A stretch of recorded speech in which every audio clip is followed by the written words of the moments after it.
Chapter 01 Part 1, Angel of God. Nathaniel POV. Isang ordinaryong gabi sa aking maliit na apartment sa lungsod ng Maynila. Payapa ang lugar habang natutulog na ang karamihan sa mga kapitbahay ko. Tanging ang unit ko lang ang nag-iisang maririnigan mo ng ingay sa lugar dahil sa nakabukas na telebisyon kahit na wala akong ganang manood sa mga oras na iyon. Para akong tanggang nakatingala lang sa kisame kaharap ng TV habang nakaupo sa madilim na sala. Muling tumunog ang cellphone ko dahil sa dumating na mensahe at kahit na malinaw ko itong naririnig ay wala akong balak na kunin ito upang tignan dahil nakakasiguro akong nagmula ito sa isa sa pinagkakautangan ko ng pera. Manatili akong blanko na tila walang kabuhay-buhay habang nakatulala sa kawalan at nanlalata na unti-unting ibinagsak ang katawan sa sofa na inuupuan ko upang mahiga. Isa itong ordinaryong senaryo para sa akin sa bawat araw na lumilipas sa kasalukuyan kong kalagayan. Puno ako ng kalituhan, pagkainis at pagsisisi dulot ng aking kinahantungan. Nakakasawa na ang ganitong buhay, bulong ko sa sarili. Sa mga sandaling iyon ay maraming gumugulo sa aking isipan kasabay ng takot na hindi ko na matatakasan ang tadhana ko. Marami ang nagsasabi na kailangan ng tao ng rason upang ipagpatuloy ang buhay. Isang pangarap na gusto mong tuparin anuman ang mangyari. Pero kailan nga ba tayo kailangan tumigil sa pangangarap? Kaya mo pa bang kumapit sa pangarap kung ang realidad ang humahatak sa iyo upang bumitaw sa bagay na matagal mong pinagsikapan? Siguro napakadrama at masyadong negatibo ang pinag-iisip ko sa mga oras na iyon pero sa totoo lang hindi ako ganito mag-isip. Tama, dulot ito ng kalungkutan at kamalasan na naranasan ko nitong nakalipas na buwan. Nangyari ang lahat ng iyon dahil sa sinubukan kong baguhin ang lahat sa aking buhay at imbis na mapabuti ay lalo itong lumala hanggang sa hindi ko na alam kung ano ang pwede kong gawin upang kumawala sa kinalulukmukan kong kadiliman. Ako si Nathaniel Munting Bato, isang 25 years old comic artist, otaku at isang NEET. Maliban sa pagiging artist ay wala na akong magandang katangian na pwedeng ipagmalaki. Siguro kung meron man ay hindi ko pa ito natutuklasan at wala akong oras na tuklasin ito dahil nakontento na ako sa mga kaya kong gawin sa pagguhit sa mahabang panahon. Bilang manga artist ay hindi sapat ang kinikita ko upang mabuhay mag-isa at alam ko sa sarili ko na kailangan ko makahanap ng trabaho at kumita ng pera na pwedeng sandalan. Mahalaga para sa akin ang pagguhit ko at naniniwala ako na kailangan gusto mo ang ginagawa mo upang mas ulit mo ang buhay habang nagtatrabaho. Pero iba pa rin ang gusto mong gawin sa dapat mong ginagawa. Iyon ang dahilan kaya kailangan kong itigil ang pagguhit ko at humanap ng totoong trabaho. Masama ang loob ko pero isa yon sa masalimuot na katotohanan sa realidad na kailangan kong tangapin. Sa mga sumunod na araw ay nagsimula na akong humanap ng trabaho at umaasa na may mangyaring maganda sa bawat pag-alis ko.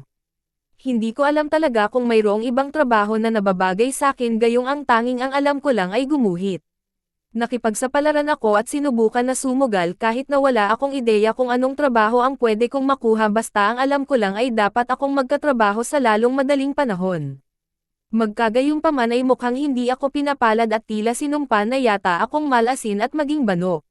Sa ilang araw kong paghahanap ng trabaho ay naging mailap ang swerte sa akin at hindi yun maganda lalo pa at nagrerento lang ako ng apartment.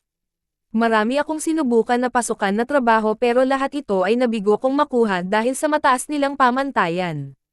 Nakakainis dahil kung hindi sa gusto nila na mayroong sapat na karanasan sa trabaho ay naghahanap din sila ng may mas mataas na antas ng pinag-aralan.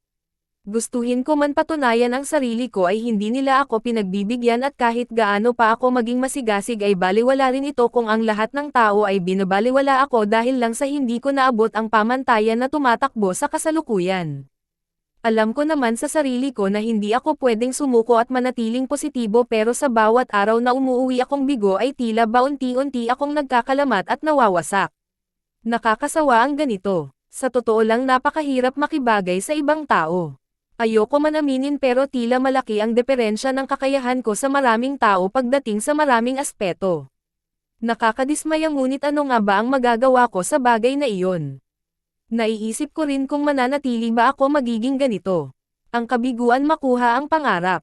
Ihinto ang mga bagay na gusto mong gawin at maging mag-isa.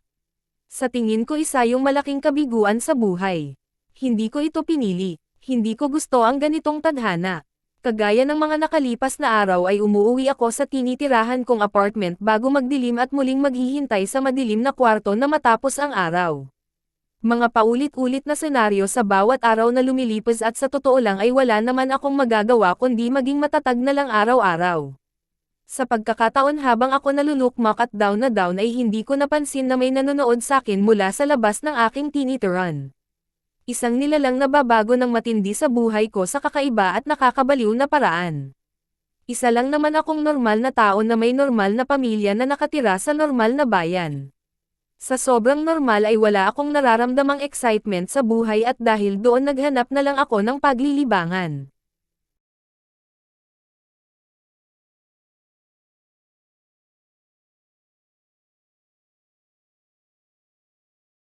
Pagsariwa sa nakaraan. Simula pagkabata ay palagi ng pinapuna ng magulang ko ang pagguhit ko dahil sa nababaling ang oras ko dito imbes na mag-aral. Aminado akong hindi ako matalino sa pag-aaral at tamad kahit alam ko ang katotohanang kinakailangan ko ng kaalaman at diploma para mapabuti ako sa hinaharap. Hindi ako sutil na bata na nagre-rebelde sa magulang pero siguro dahil ito sa nawalan ako ng interes sa mga bagay-bagay dahil sa pagiging normal. Noalan ako ng gana makisama at makihalubilo sa ibang tao hanggang sa mapagtanto ko na tuluyan na akong lumayo sa mga nasa paligid ko at makontento na lang sa pagguhit sa isang sulok sa bawat araw na lumipas. Palagi akong mag-isa. Wala akong ibang pwedeng sabihan ng mga problema ko. Hindi ko alam kung may ginawa akong mali sa ibang tao. Pero pakiramdam ko nilalayuan ako ng iba at itinuturing na balewala. Unti-unti kong napagtatanto na hindi ako nabibilang sa mga tao sa paligid ko dahil lang sa magkakaiba naming mga hilig at kaugalian. Nakukulong ako sa kalungkutan dulot ng pag-iisa at tila ba nakikita ang sarili na nakaupo sa isang madilim na sulok habang nilalayuan ng mga tao, lahat sila lumalayo, lahat sila. Sa kasalukuyan ay pinili kong magbago. Sinubukan kong sumugal at maglakas ng loob na harapin ang realidad. Inakala ko noon na may exciting na mangyayari sa normal na buhay ko kapag nagawa kong ibahin ang mga ginagawa ko sa araw-araw. Pero ang pagbabago ay hindi madalas maganda ang kinakalabasan dahil ang boring na normal na buhay na nirereklamo ko ay naging komplikado at mahirap pa.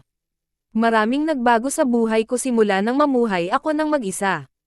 Iniisip ko na kailangan kong patunayan ang sarili ko na kaya ko rin mabuhay na hindi dumedepende sa ibang tao. Sumugal ako kahit na hindi ko isinaalang-alang ang limitadong bagay na meron ako magmula sa abilidad at ugali na maaari kong magamit para makasabay sa lipunan na ginagalawan ko. Isa akong introvert at noon pa man hindi na ako sanay makisalamuha sa ibang tao at iyon ang dahilan kaya mas pinili kong maglaro at manood na lang ng anime. Masyado akong nahumaling sa pagiging fanatiko ng anime kaya wala akong ginawa sa mga libreng oras ko kundi magbasa, manood at maglaro. Nangongolekta rin ako ng mga anime merchandise bilang libangan, ito ang nagsilbing stress reliever ko sa bawat araw, hindi ko alam kung masama o mabuti pa para sa akin ito ngunit komportable akong gawin ang mga bagay na ito. Mabuti na lang at may mga nakilala akong mga kaibigan sa internet. Karamihan sa kanila ay katulad ko rin na gustong takasan ang kanilang realidad at nagpapalipas ng oras para kalimutan ang mga problema na hinaharap sa araw-araw. Ang paglilibang gamit ang panonood ng anime ay nagiging sandata namin para mawala ang napakakomplikado at boring na buhay.